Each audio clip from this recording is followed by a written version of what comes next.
I would like to start this reflection with scripture from the first book of Samuel, chapter 16, verse 7. But the Lord said to Samuel, "Do not look on his appearance or on the height of his stature, because I have rejected him. For the Lord sees not as man sees. Man looks on the outward appearance, but the Lord looks on the heart." Hello, my name is Dr. Shawna Cooper Whitehead, and I'm the Vice President of Student Affairs here at Boston College. This verse from 1 Samuel reminds us that God does not see as we see. We live in a world that measures worth by titles, appearances, or achievements, but God looks deeper into the heart. The truth has guided me through my own journey as a leader, as a Black woman, as a Catholic woman of faith, and as a servant in Jesuit higher education. I've learned again and again that real formation and real justice begin with the heart. Early in my career, I sometimes wondered if I belonged in certain rooms or around certain tables. And in those moments, this verse spoke directly to me. At Boston College, one of the initiatives closest to my heart is Circle Up, our restorative justice program. We began it because we saw an increase in conflict and misunderstanding across our community. But what I discovered was that healing does not begin with policy or procedure. It starts with presence. When we gather in a circle, titles fade. What remains is the heart, the stories, the hopes, the hurt, and the humanity. And when people are seen with compassion, transformation follows. This is what it means to see as God sees, to look beyond the surface, and to honor the goodness within each person we encounter.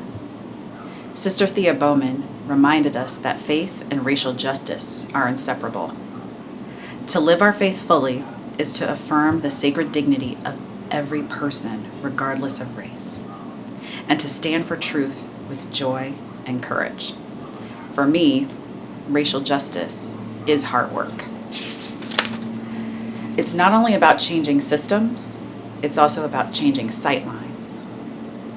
At Boston College, we've tried to embody that through our Curo series. This program invites students into conversations about belonging, respect, and civil discourse. It's all rooted in our Jesuit mission of cura personalis, care for the whole person. Because if we want a just community, we must be willing to look and listen with the heart. And sometimes that means hearing difficult things, truths, acknowledging that we have indeed fallen short. But grace is found in this space. It's in the courage to see clearly and to love anyway. I want to invite you in a brief moment of reflection. So breathe deeply and ask yourself, where in my life have I been quick to judge? By appearance, by title, by assumption? And then ask, whom might God be inviting me to see again? Not as the world sees, but as He sees. Maybe it's a fellow student in your class, in your club. Maybe it's a colleague or a neighbor, or maybe it's you.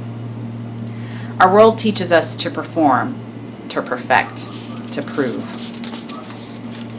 But God teaches us to see, and in seeing, to love. At Boston College, we often speak about forming men and women for others, but that formation begins not outwardly, but inside, when we allow God to search our hearts and open our eyes. Sister Thea Bowman once said, "I want to live until I die and love until I can't love anymore." That is the kind of vision I pray we all carry to live and to lead with the heart. To look not on the surface, but into the sacred worth of every human being. May we each have the courage to see as God sees, where truth, justice, and love meet. Thank you.